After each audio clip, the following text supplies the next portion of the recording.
नमस्कार दोस्तों, आपका स्वागत है हमारे चैनल ज्ञान का सागर में। आज मैं आपको बताऊंगा कि कर्म बड़ा या भाग्य। अक्सर युवा यह सोचता है कि बिना कुछ किए ही उसे वह सब कुछ मिल जाए जो वह चाहता है। इस पर लगातार बहस हो रही है कि भाग्य बड़ा है या कर्म। क्या कुंडली देखकर हम अपना कर्म करें या ग्रह की दशा देखकर यह फैसला लें कि हमें कौन सा कदम कब उठाना है। अनंत काल से इस विषय पर बहस चली आ रही है कि कर्म महत्वपूर्ण है या भाग्य। जीवन में अगर आपको कुछ पाना है तो मेहनत तो करनी ही पड़ेगी।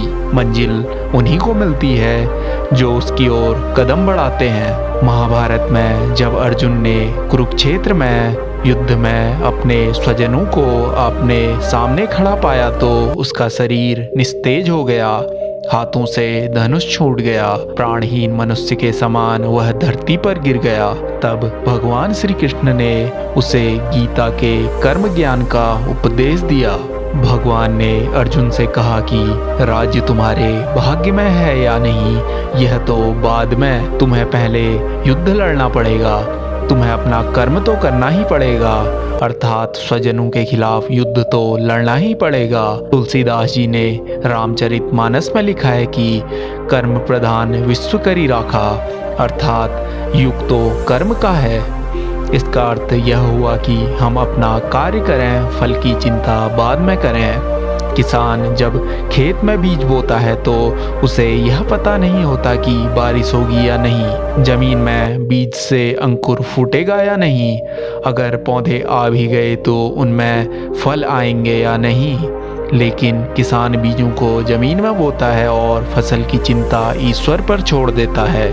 भाग्य का समर्थन करने वाले कहते हैं कि हमें जो सुख, संपत्ति, वैभव प्राप्त होता है वह भाग्य से होता है। अगर किसी अभिनेता का बेटा अभिनेता बनता है तो यह उसका भाग्य रहता है कि वह अभिनेता के यहाँ पैदा हुआ। जब चार लोग एक समान बुद्धि का ज्ञान रखने वाले एक समान ही कार्य करें और उनमें से सिर्फ दो को ही सफलता मिले तो हम इसे क्या कहेंगे? दो लोगों के साथ भाग्य का साथ नहीं था। ऐसा एक उदाहरण हम ये दे सकते हैं, दो व्यक्ति एक साथ लॉटरी टिकट खरीदते हैं पर लॉटरी एक ही व्यक्ति की लगती है। जब दोनों ने लॉटरी खरीदने का कर्म साथ किया तो फल अलग अलग क्यों? अंत में यही कहा जा सकता है कि भाग्य भी उन्हीं लोगों का साथ देता है जो कर्म करते हैं। किसी खुरदुरे पत्थर को चिकना बनाने के लिए हमें उसे रोज घिसना पड़ेगा।